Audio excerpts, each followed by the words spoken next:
اگلا سوال ہے جی کہ اسلام میں کھانے پینے کی اشیاء پر پھونک مارنا منع ہے، تو کیا وجہ ہے کہ جب لوگ دم کرواتے ہیں تو اس کے اوپر پھونک ماری جاتی ہے؟ یہ وجہ تو انہی سے پوچھے دم کرنے والوں سے. یہ تو بالکل صحیح ہے. ابو داؤد کے اندر، سنن ابن ماجہ کے اندر صحیح سند کے ساتھ حدیث موجود ہے کہ نبی علیہ السلام نے کھانے پینے کی چیزوں میں پھونک مارنے سے منع فرمایا ہے. تو یہ دم کے لیے بھی یعنی آپ تو پھونک کی بات کر رہے ہیں، لوگ تو یعنی اپنے بزرگوں کی تھوکیں ڈلواتے ہیں اور وہ سہارا لیتے ہیں بخاری اور مسلم کی احادیث سے. بھئی نبی علیہ السلام کی تھوک مبارک، آپ کا پسینہ مبارک، وہ تو تبرکات ہیں. آپ کے پسینے سے تو بدبو آتی ہے. نبی علیہ السلام کا پسینہ تو عطر کے طور پہ استعمال ہوتا تھا. آپ کی تھوک مبارک سے تو آپ پلی لے ہی نہیں سکتے. آپ علیہ السلام کی جو کوالٹیز ہیں وہ تو ایکسٹرا آرڈنری ہیں. باقی عام بندے کی تو یہ معاملات نہیں ہو سکتے کہ جی وہ تھوک ڈلواتے ہیں جی شفا ہو جائے گی. ایسا نہیں ہوتا. یہ بالکل غلط ہے. نبی علیہ السلام نے کھانے پر پینے کے اوپر پھونک مارنے سے منع کیا. رہا دم والا معاملہ تو وہ بخاری مسلم میں موجود ہے کہ نبی علیہ السلام خود اپنے آپ کو بھی دم کیا کرتے تھے. المعوذات، آخری 3 سورتیں پڑھ کے، رات کو سونے سے پہلے 3 دفعہ پڑھ کے، یعنی 3 سورتیں ایک دفعہ پڑھی، پھونکا ہاتھوں پہ، پورے جسم پہ مل لیا، پھر دوسری بار، پھر تیسری بار. اور اما عائشہ کہتی ہیں کہ جب نبی علیہ السلام بیمار ہو گئے، بخاری کے الفاظ ہیں، تو پھر میں یہ صورتیں پڑھ کے آپ کے مبارک ہاتھوں پہ دم کر کے آپ کے ہاتھوں کو آپ کے جسم پہ پھیر دیتی تھی. اپنے ہاتھوں کو نہیں سر، پوائنٹ ٹو بی نوٹڈ. نبی علیہ السلام کے ہاتھ برکت والے، حضور کے ہاتھوں میں پڑھ کے حضور کے ہاتھوں کو جسم پہ پھیر دیا کرتی تھی. یعنی شیاطین، جنات، جادو اور نظر بد کے اگینسٹ یہ المعوذات 3 پناہ دینے والی صورتیں ہیں. سورہ الاخلاص، سورۃ الفلق اور سورۃ الناس، قرآن حکیم کی آخری 3 صورتیں.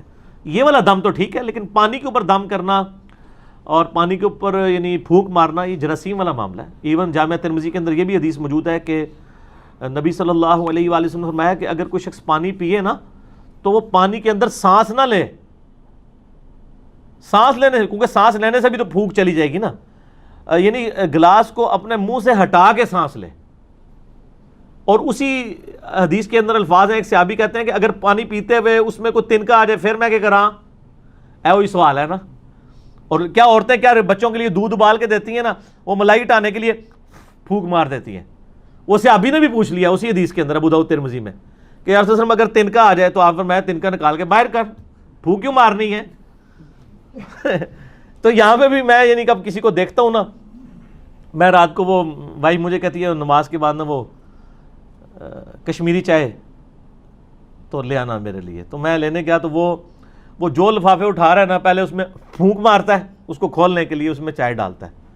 تو میں نے اس کو کہا یار یہ پھونک مارنا منع ہے، نبی علیہ السلام نے منع فرمایا. تم مطلب پھونک مارنی بھی ہے آپ یعنی باہر ویسے پھونک مار لیں، اس کو لفافے کو کھولنے کے لیے پھونک مارنے کی ضرورت نہیں ہے. لفافہ ایسے کھولیں، اس میں چائے ڈال لیں. یعنی آپ منہ سے کام جو کر رہے ہیں وہ آپ ہاتھ سے کر لیں. جو میں نے بتایا ابو داؤد ترمذی میں الفاظ ہیں، نبی علیہ السلام نے فرمایا ہے کہ تو نے تنکا ہٹانا ہے تو وہ ہاتھ سے ہٹا لے، پھونک نہ مار اس میں. اور سانس بھی نہیں لے گا، سانس بھی اس کے اندر پانی کے اندر نہیں لینا. ٹھیک ہو گیا؟ تو یہ پھونک مارنے والا غلط ہے. باقی جو دم والا معاملہ ہے، پانی کے اوپر آپ دم نہیں کریں گے، اپنے ہاتھوں کے اوپر دم کریں، وہ تو سنت ہے، وہ ٹھیک ہے. پانی وغیرہ کے اوپر، ان چیزوں کے اوپر نہیں کرنا چاہیے، کوئی ثابت نہیں ہے. اچھا جی، اگلا سوال یہ ہے کہ کیا کھڑے ہو کر پانی پینا یا کھانا کھانا جو ہے یہ طریقہ کیسا ہے، اور کیا یہ کافروں کا طریقہ ہے؟ کافروں کا طریقہ پہلے ہوتا تھا، ہماری ویڈیوز کے بعد اب مسلمانوں کا طریقہ بن چکا ہے. ہاں جی، آپ کو پتہ ہے وہ 2014 میں جب اسلام آباد میں ایک دھرنا چل رہا تھا پولیٹیکل جماعت کی طرف سے، اس دوران ڈاکٹر طاہر القادری صاحب بھی اس دھرنے میں شامل تھے. تو ڈاکٹر طاہر القادری صاحب دوائی استعمال کرتے تھے نا، تو وہ اب تقریر کے دوران کوئی دوائی آ گئی یا ان کا گلا پکڑا ہوا تھا، کوئی وہ ساشے گھول کے یا جوشاندہ کسی نے دے دیا، تو وہ کھڑے ہو کے نا یوں پی رہے تھے. 2-3 بار جب انہوں نے پیا نا تو ایک دن انہوں نے تقریر میں ان کو خیال آیا کہ میرے مرید کیا سوچتے ہوں گے کہ کھڑے ہو کے پانی پینا تو گناہ کا کام ہے. تو ہمارے پیر صاحب بھی کھڑے ہو کے پی رہے ہیں، تو انہوں نے کہا یہ میں جو پی رہا ہوں نا یہ سنت ہے.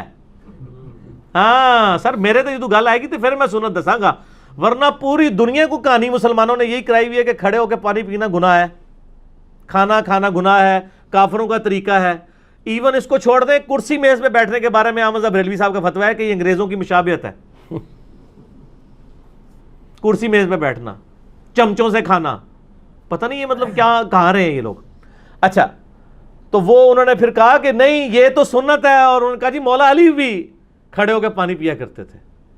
بس انہوں نے تو خیر اتنا بتایا، میں آپ کو پوری حدیث بتاتا ہوں. صحیح بخاری میں یہ حدیث موجود ہے کہ مولا علی رضی اللہ تعالیٰ عنہ علیہ السلام جب یعنی امیر المومنین بنے تو ظاہر ہے انہوں نے دارالخلافہ کوفے میں شفٹ کر لیا تھا. تو آپ کی عادت تھی کہ آپ ظہر سے لے کے مغرب تک نا نمازوں کے اوقات کے لیے مصلی پہ آتے تھے، اس کے بعد ممبر پہ چڑھ کے لوگوں کو مسائل سکھایا کرتے تھے دین کے. ایون لوگ تابعین آ کے وضو کا طریقہ بھی سیکھا کرتے تھے، بالکل بیسک چیزیں بھی.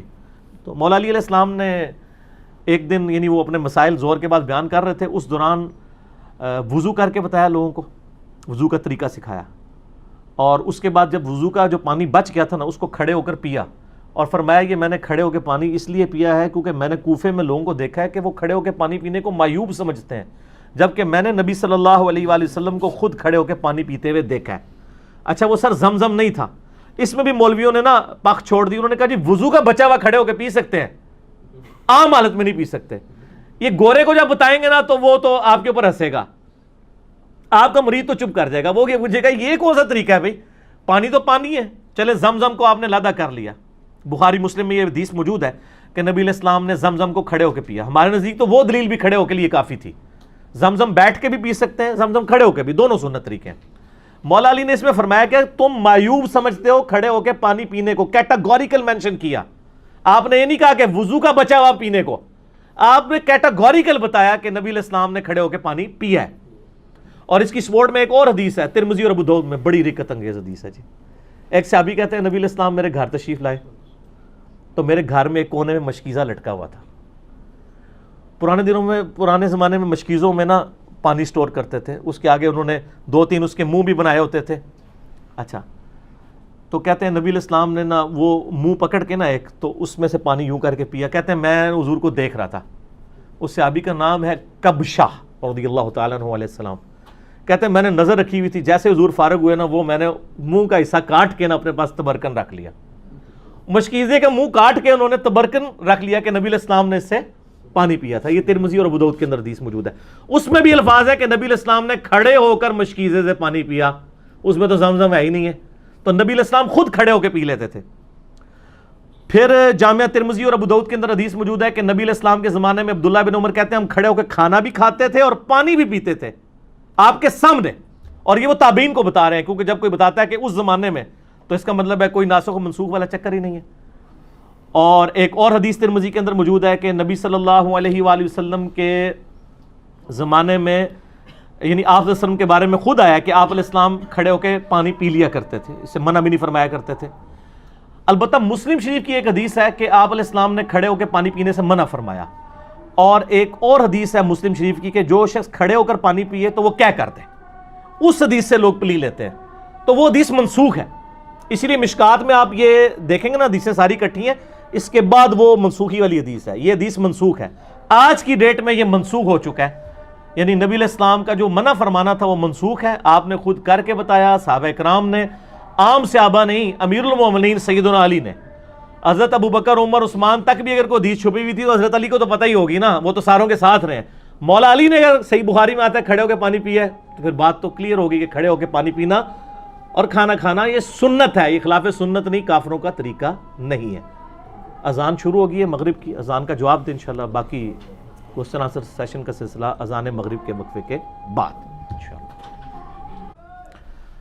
ہاں جی جناب، اذان مغرب کے وقفے کے بعد علمی و تحقیقی مجلس نمبر 39 میں آج 2 دسمبر 2018 کو سنڈے کے دن بقیہ کے کوسچن آنسر سیشنز کا سلسلہ شروع کرتے ہیں انشاءاللہ.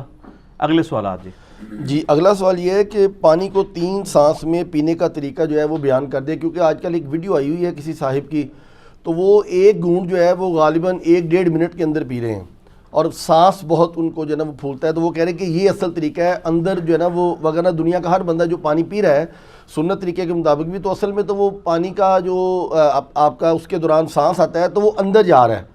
تو یہ پانی پینے کا طریقہ ذرا بیان اندر کیا ہے، وہ کیا کہہ رہے ہیں گلاس کے اندر، وہ کہہ رہے ہیں جب آپ اس طرح گٹاگٹ پیتے ہیں تو اصل میں وہ آپ کا سانس بھی اندر جا رہا ہے. نہیں اس طرح نہیں ہے، پتہ نہیں ان کو کس نے یہ پڑھا دیا ہے. دیکھیں جی صحیح بخاری اور مسلم میں حدیث ہے نبی علیہ السلام یعنی 3 سانس کے اندر پانی پیا کرتے تھے. پانی کے آغاز میں بسم اللہ الرحمن الرحیم اور اینڈ پہ الحمدللہ. یہ تو سنت تواتر کے ساتھ چل رہی ہے. مسلم شریف کے الفاظ ہیں کہ 3 سانس پانی پینے کے دوران 3 سانس لیا کرتے تھے نبی علیہ السلام. تو وہ یہ ہے کہ آپ یعنی پانی پیا، سانس لیا برتن ہٹا کے، پھر دوسری بار پیا، پھر سانس لیا، پھر تیسری بار پیا، پھر سانس لیا، پھر چوتھی بار پیا. یہ بھی درست ہوگا، یا تیسرا سانس اینڈ پہ لے لیں، وہ بھی درست ہوگا. تو یہ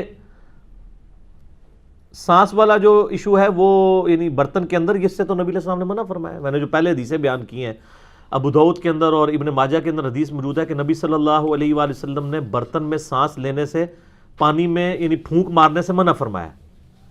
تو پھونک تو خود بخود ہو جائے گی، جب آپ بیچ میں سانس لے رہے ہوں گے تو ان کو اب سائنس نہیں نہ آتی. پانی پیتے ہوئے آپ جب سانس بیچ میں لے رہے ہوں گے تو پھونک ہی آ رہی ہوگی نا. پھونک چاہے منہ سے مارے چاہے ناک سے، وہ سانس تو نکالنا پڑے گا. اور پھر جو دوسری حدیث میں نے ابو داؤد اور ترمذی کی پیش کی ہے کہ نبی علیہ السلام نے فرمایا کہ برتن کے اندر کوئی چیز ہو تو اس کو نکال لو اور برتن کو الگ کر کے سانس لو، کیونکہ پھونک مارنے کے زمرے میں ہی آ جائے گا یہ. تو یہ پتہ نہیں کس نے ان کو طریقہ بتایا. ویسے تو ترمذی میں ایک علیحدہ سے حدیث بھی ہے، وہ روایت کمزور ہے اس لیے میں نے وہ پیش نہیں کی، جس میں آپ علیہ السلام نے واضح فرمایا کہ برتن کو علیحدہ کرو، پھر سانس لو، پھر پیو، اس طریقے سے. لیکن وہ کمزور روایت ہے. لیکن اس کے بعد مضبوط روایت ہمارے پاس موجود ہے ابو داؤد کے اندر، ترمذی کے اندر، کہ برتن کے اندر سانس نہ لو، الگ سے لو. اور جو ابو داؤد اور ابن ماجہ کی میں نے حدیث بتائی ہے کہ نبی صلی اللہ علیہ وآلہ وسلم نے پانی میں پھونک مارنے سے منع فرمایا. پھونک چاہے منہ سے جائے چاہے ناک سے جائے، دونوں ہی غلط ہے. تو یہ سانس لینے کا طریقہ یہ ہے کہ برتن سے الگ کرنا ہے، اور وہ آپ نے ایک ہی سانس کے اندر نہیں پینا. بلکہ مسلم شریف کے الفاظ ہیں کہ یہ زیادہ زود ہضم ہے یہ چیز کہ آپ سانس لے کے. اور سانس لینے کا مقصد یہ تو نہیں تھا کہ اب آپ پانی پی رہے ہیں تو بیچ میں ہی سانس لیں، یعنی وہ وقفہ کرنا ہے، یعنی پیا سائڈ پہ کیا، پھر پیا، پھر سائڈ پہ کیا، اس طرح 3 بار کر لیں. تو وہ بیچ میں دوران لینا ہے. اس میں واضح الفاظ موجود ہیں. پتہ نہیں کس نے ان کو، ادھر تو ہر طرح کی چیز بک رہی ہے جی. ہم تو صرف سمجھا ہی سکتے ہیں نا. جن کو نہیں سمجھ ان کو کہیں گے کہ آپ اس طرح کریں. مشکات المصابیح کی جو دوسری جلد ہے نا، یہ سائیکلوپیڈیا آف حدیث ہے. دوسری جلد کے اندر اینڈ پہ جا کے ایک چیپٹر آ جائے گا مشروبات کا بیان. اس میں یہ ساری حدیثیں آپ کو انٹلیکچوئل فارم میں مل جائیں گی، تو آپ کو پتہ چل جائے گا قرآن و حدیث سے. جب اچھا یہ آپ نے جو کلپ دیکھا ہے، انہوں نے حدیث کا انٹرنیشنل نمبر کیا بتایا تھا؟ نہیں، حدیث کا انٹرنیشنل نمبر تو انہوں نے کوئی نہیں بتایا. کیوں؟ تو وہ پھر آپ وہ فرماتے ہیں نا، فرماتے کو اپنی جیب میں رکھے نا. ہم تو آپ کو جو جو چیز بتا رہے ہیں وہ نکلے گی. تو تسی بھی ہر گڈی دے مگر نہ ٹر پیا کرو. اگر کوئی گل کرتا ہے نا، انہوں ہی پوچھا کرو کہ سر کتنے لکھا ہے. اس طرح تو کل کو کوئی بندہ جو ہے وہ پانی پینے کا کوئی اور طریقہ ایجاد کر دے گا تو پھر میرے پاس سوال لے کے آ جائیں گے. سوال ان سے پوچھیں جو ڈیوائز کر رہے ہیں. ہم سے آپ جرنل پوچھیں کہ سنت طریقہ بتا دیں، ہم بتا دیں گے. جب وہ بتا رہے ہیں ان سے پوچھیں کہ انہوں نے کہاں یہ پڑھا ہے. وہ تو صحیح الاسناد حدیث کے بالکل خلاف ہے. جب پھونک مارنے سے منع کر دیا، سانس لینے سے منع کر دیا، تو ہر چیز بیچ میں منع ہوگی. بیچ میں نہیں لینا، الگ سے لینا.